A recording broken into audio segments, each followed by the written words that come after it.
Hey everybody, XR here. Today playing a game that's been out for a while, but I've only started paying attention to recently. This is Don't Starve with the Reign of Giants DLC. Actually, this game has been out for a couple of years, and I've actually owned it for a couple of years. But when it first came out, just I couldn't really get into it, and I forgot about it. Other things were happening at the time.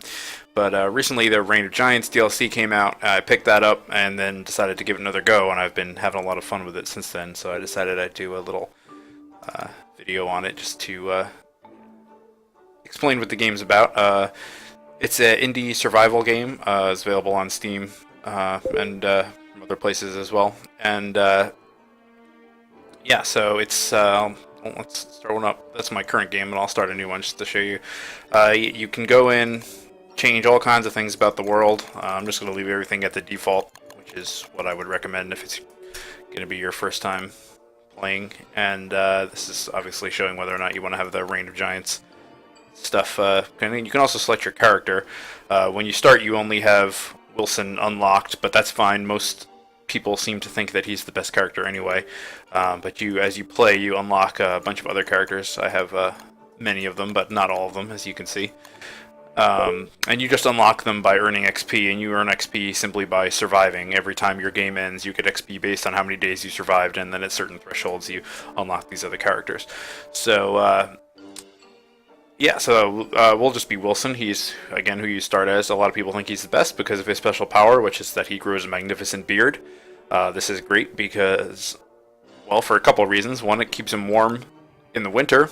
It actually gives him a bonus to staying warm when you're out in the winter, and it also can be used to make the meat effigy, which I'll explain in a minute here.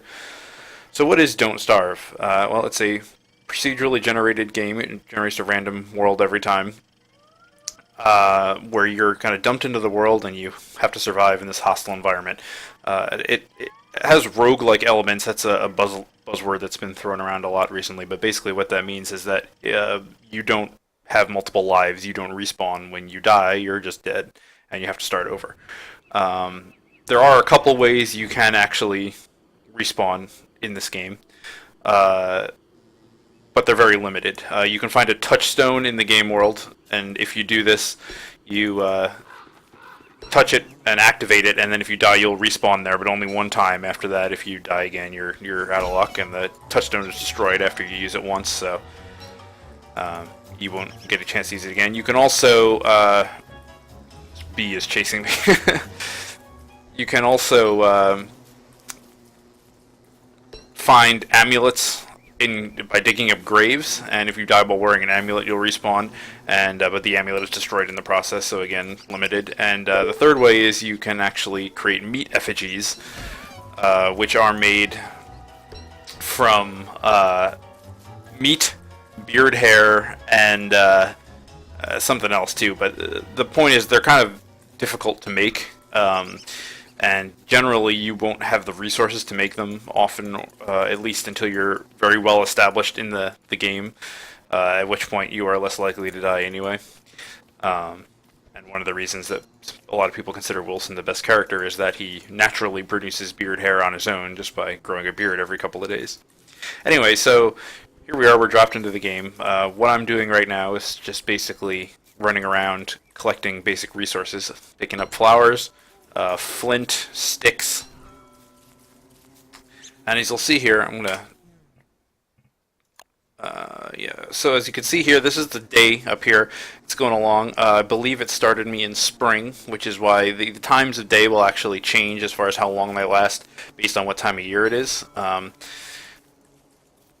Summer has longer days, winter has longer nights, and so right now we're in spring. So this period here, which is dusk, is actually the longest period.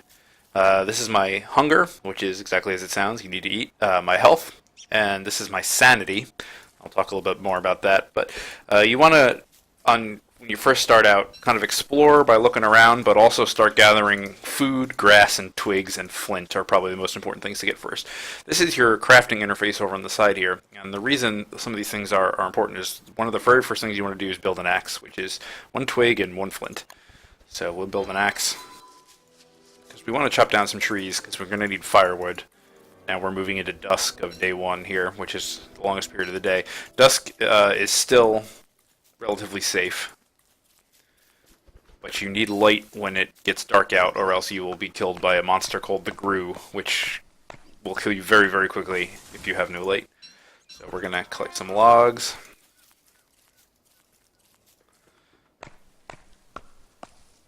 In order to build a campfire, you need logs and grass. So these are birch trees. They also drop birch nuts, which are a food source. The trees do grow, and you also can drive trees and other things extinct, so you don't want to chop down every tree, or else you will end up with no trees growing back.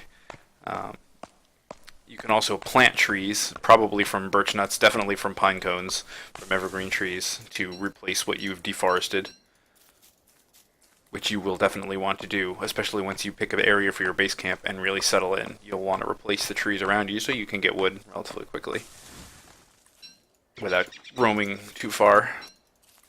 Grab these carrots as well. The most important things, especially early on, to get a lot of are twigs and grass, flint, and to make sure you have a pretty good stack of wood. Smaller objects you can have pretty good sized stacks of, but wood you can only have 20 in a stack. A stack being 1 inventory space, so I tend to try to get 20 wood and then call that good for the first day.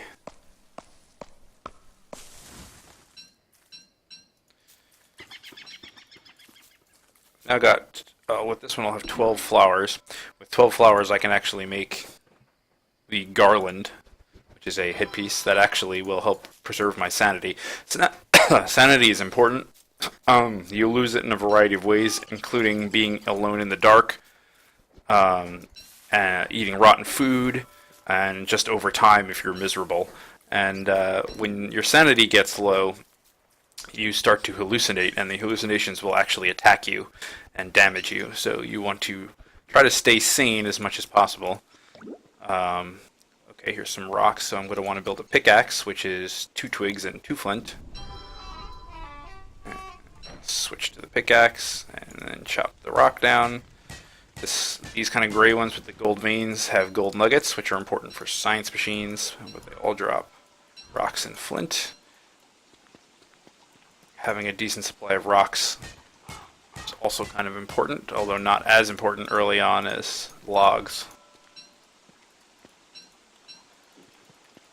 You do have your map here so you can see where you've been. The world is fairly sizable, but not infinite. It has water around the edges. Probably going to end up making camp in this rock area here, just because it's getting close to night. It doesn't actually matter that much where you make your camp the first couple of nights. It's when you decide you're going to make a permanent or semi-permanent camp that you need to kind of think about your location more. Alright, it's about to get dark, so I'm going to make a campfire over here under light. Campfire, 3 grass, 2 logs. We'll just build it right here. Now it's getting dark, but I've got a fire, so I'm okay. You want to stay within the light. If you go into the dark, you will be attacked by the Grue. While I'm here, especially on the first night, I'm going to need to add fuel to this, and almost anything flammable can be used as fuel. Logs are the most efficient fuel. They burn, or at least the most efficient fuel that I'm aware of you can get early on. They burn the most. You want to kind of pump your fire up, especially right now because it's raining. You can see over here this is actually my wetness gauge, and this will also continue to go up as it rains, and my stuff will start to get wet, which is bad. Wearing wet clothes will make my sanity decrease, and also will make tools slip out of my hands when they get wet, so you want to try to stay dry. Staying near the fire will help. I'm also cooking my food right now. Eating cooked food. Eating raw food, as long as it's not in any way poisonous, raw food will refill your hunger gauge just fine. But if you cook the food, it refuels hunger as well as health, and also increases your sanity. So you want to cook your food whenever possible. So I've cooked my carrots, my berries, and my birch nuts rather. I'm going to eat those just to refill my hunger gauge up. Food will actually also spoil. You see the background of these are green right now. Anything that's green I can eat. Or, yeah, I can. Oh, I guess that's just because it spoils as well. Anything that spoils starts with a green background, and as slowly the color starts to drop. About partway through, it turns yellow. When it's yellow, it's stale, and it restores less hunger.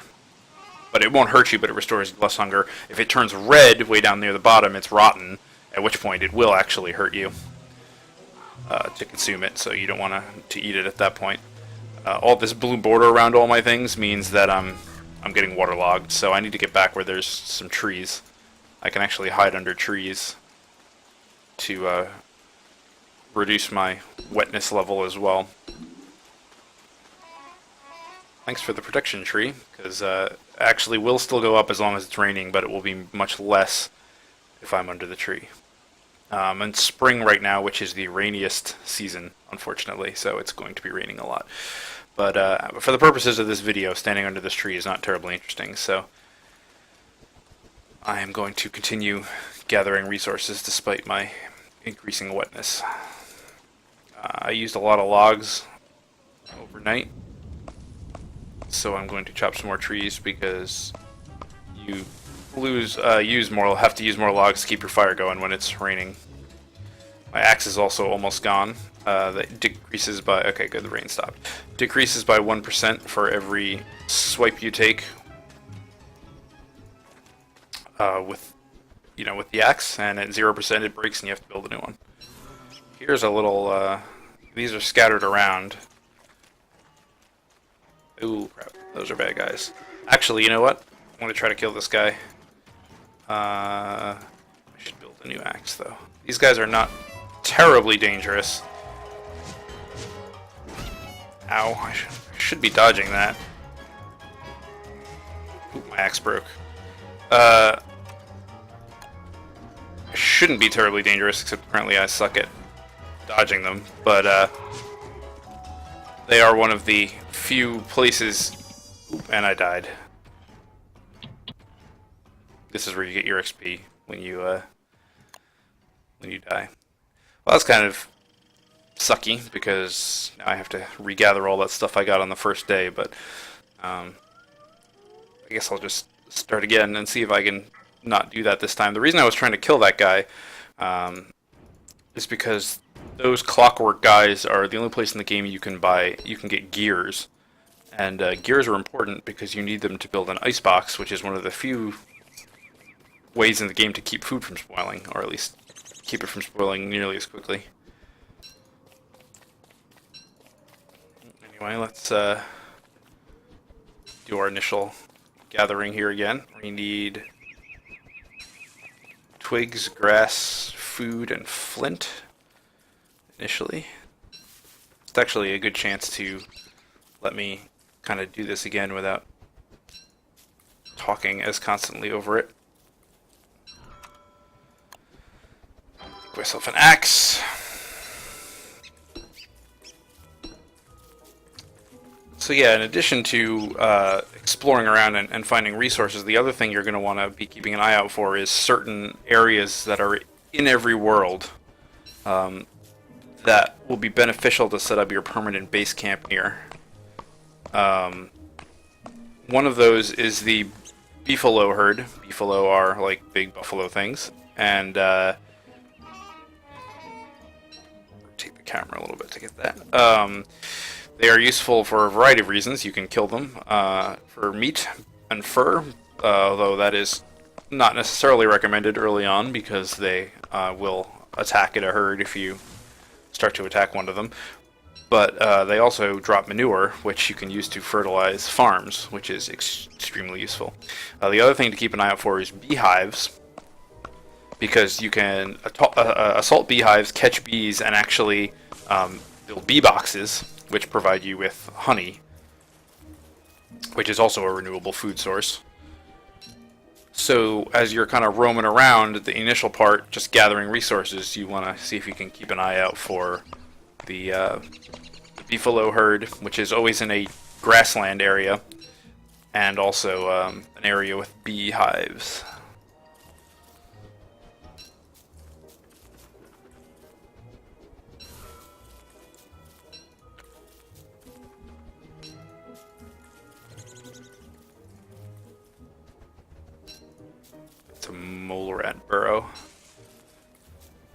don't want to set up your house too near mole rats, because they will steal your resources if you leave them laying on the ground.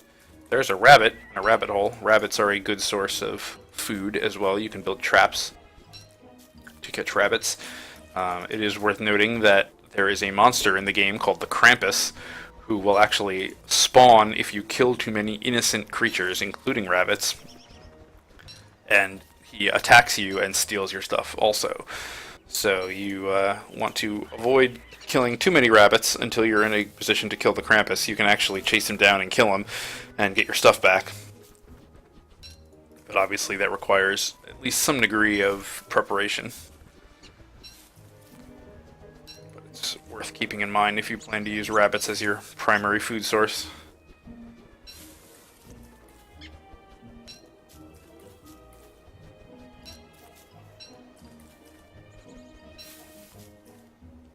Wood here. Oh, I see it actually started me in autumn this time. Autumn, we're coming off of summer being daytime the longest, so we have a longer day and a shorter dusk and night.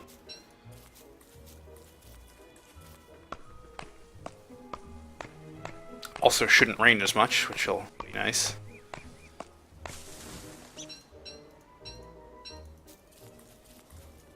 Alright, I should also be picking up flowers to make my sanity-preserving garland.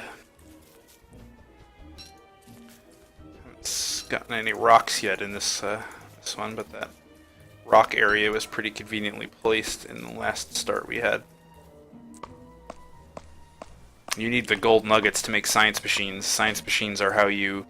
broke my axe. Science machines are how you research new crafting recipes. So you need gold in order to be able to research new recipes, which obviously is pretty important.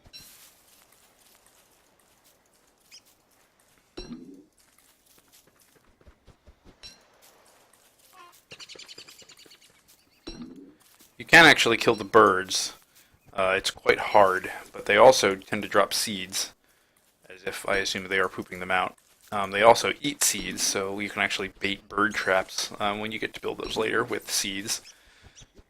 But if you scare the birds, if they're sitting on the ground and you scare them like as if you run to attack them and they fly away, they have a chance to. There's my garland. They have a chance to drop seeds, and seeds are good because you can. Whoop. Okay, that was nothing. Seeds are good because you can plant them to in your farms to grow food. There is a chance when cutting down turkey. There is a chance when cutting down trees that they will spawn tree monsters that will attack you, but they're not particularly threatening. You just need to run away from them. It's getting on toward night. I need to build my fire soon. Let's move down here a little bit. There's some seeds. You can also cook and eat the seeds, but as long as you have other food, you might as well save them for planting. You can also make torches and continue to walk around and gather things at night, but you can't put your torch away. If you do, you'll be attacked by the grue, so you can't chop or use your pickaxe. You have to just gather like grass and twigs, and also the torches won't last you the full night, so you need to make more than one. So if you have a specific goal in mind, it can be good to do that, but most of the time I just usually go with a campfire, especially on the first night because you want to cook your food as I am doing here, so that you have something good to eat, better than just the raw stuff.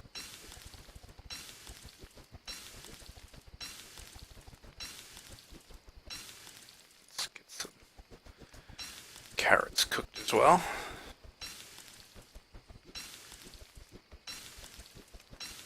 And birch nuts.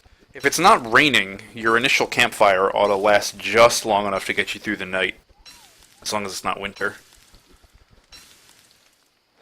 Alright, some carrots. Get my hunger filled back up. Combine those, and then we'll just chill, I guess. Shouldn't be that much longer until daylight. believe you can catch fireflies and use them in a light source once you get a bug net, but I'm not 100% sure on that. I haven't done it yet.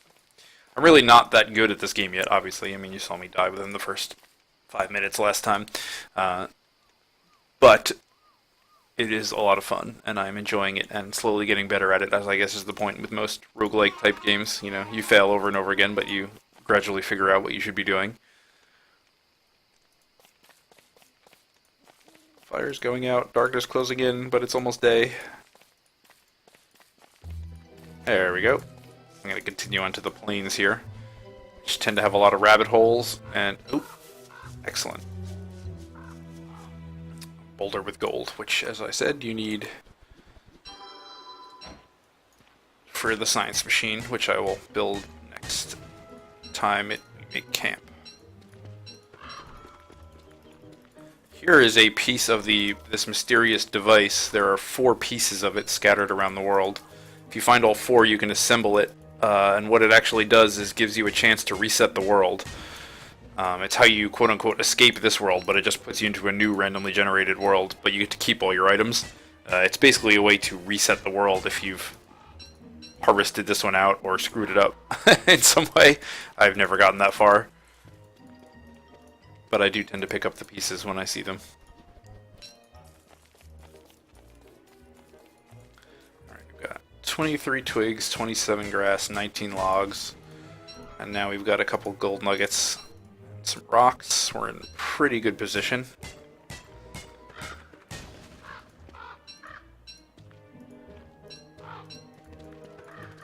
Just grab a couple more gold while I'm here.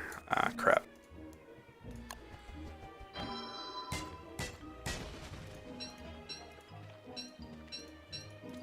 Take a look at my map here. So looks like just more forest up there, plains over this way. So let's go back and explore the plains a little bit more.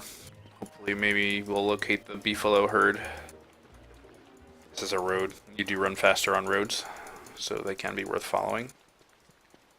Could also put out some rabbit traps here. Never hurts to just keep gathering stuff as you go. Unless you have a specific destination in mind, but I'm still in exploration mode for the most part. You can never have too much grass either because you use it to make rope, and rope is a component in many of the crafting recipes. Alright, well, it looks like the beefalos are not in this band of... No, this is the end of it. Oh, here's a skeleton. Fire darts. Huh. Skeletons are supposed to be like the skeletons of past people who have been dropped in here just like you were, and they often have useful items laying nearby to them. Completely random as far as I can tell.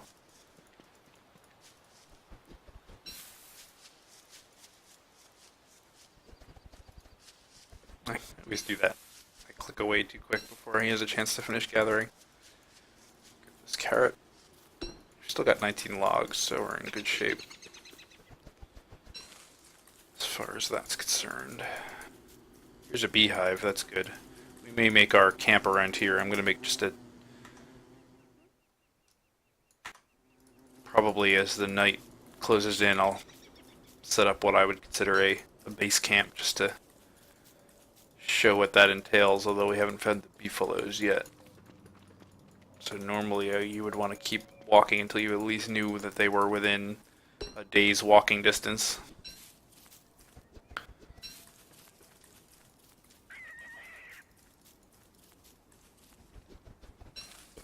But having the beehives there is also a... Ooh, my inventory's full. Okay, I guess 40 is the max amount of grass you can carry in one slot. I can start having other ways to increase my storage. When I establish my camp, I can build chests to store stuff in, as well as build a backpack. Although the backpack actually takes the place of takes up your chest slot, so you can't wear any armor or coats, you know, in the winter when you're wearing a backpack. Oh right, I forgot already that I can't harvest any more grass right now, unless I want to drop something, but I don't at this point. This is a wormhole. Well, let's go through it. Teleports you to another wormhole somewhere on the map. It does decrease your sanity by 15 out of 200 when you go through it. Where did this take me? Whoa, way over here. So you can see the world is actually pretty sizable. Ah, excellent. Look. Oh, that's a suspicious dirt pile. Thought it was manure. Thought we had been teleported to the beefaloes, which would have been quite handy.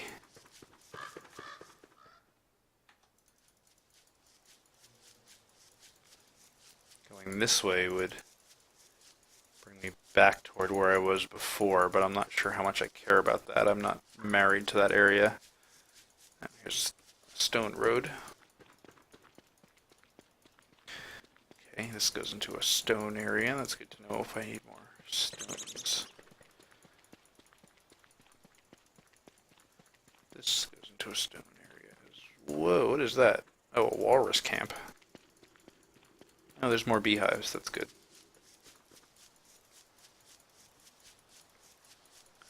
What I would like is to find the beefaloes.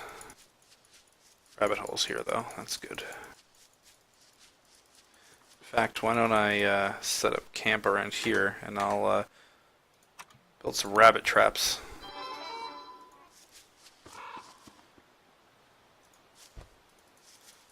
Put them by these holes. And you can bait them with carrots. Oops. That's not what I meant to do. Now, obviously, you could also eat the carrots yourself, but the rabbits tend to be more better food source than. Let's move a little ways away, and then we'll establish our camp. So if this was going to be my base camp, I would want to build a fire pit, which takes rocks and logs. Fire pit is safer. It won't catch wooden. If you just build a regular campfire and you have a wooden structure of some kind too close to it, it will actually have a chance, if you build the fire too high, of catching the wooden structure on fire, which would be no good, obviously. Fire pits also burn more efficiently, so they take less fuel to stay lit for the same amount of time. Cook the food I've picked up here. That should always be a priority when you make camp. Alright, so then we'll build a science machine. It's under here, under science, and it takes a gold nugget, some logs, and some rocks. So here's my science machine. You just need to stand near it. You'll see it start whirring. And then all these things that have light bulbs next to them means there's a new design you can prototype. When you open it up, the things you have the resources to make will be green. Red ones are ones you can make with the science machine, but you don't have the correct resources. So let's make some rope. We click prototype. And boom, we've got the rope. Once we've prototyped it, it's in here now, and we can make it anywhere. We don't have to be next to the science machine. It does cost more resources to prototype something. It's more expensive the first time you do it, but it also increases your sanity when you prototype something for the first time. So we also want a chest, for which we need 3 boards. So boards here. We need 3 of those. They take 4 logs apiece. I guess these ones don't actually take less. I don't know if that's just refining or if that's actually not true anymore of the game. It definitely said that in one of the things I read. But anyway, so we've got, and it is now day again, we've got our boards. So now we'll go into, where was those, our structures. Yeah, and build a chest. Stick it over here, a little bit away from the fire just in case. And we can now store some of our stuff. Like, we don't need this gold right now. We don't need this device right now. Don't need this fire dart right now, and that'll free up some space for us to pick up more things as we go along. Okay, so now this will also appear on our map. You can see here there's the science machine, the chest, so we'll be able to find it again. Let's go check our traps, picking up some grass on the way since we used a bunch of it. Nothing in the traps yet.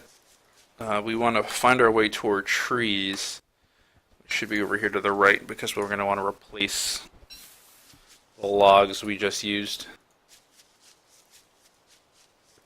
Although actually, it looks like just about at half an hour, so I'm going to call this episode to a close, but I will continue with this game, likely just until I die again, and call call it quits there. But yeah, I hope you enjoyed. It's a pretty fun game, and I'll see you guys next time.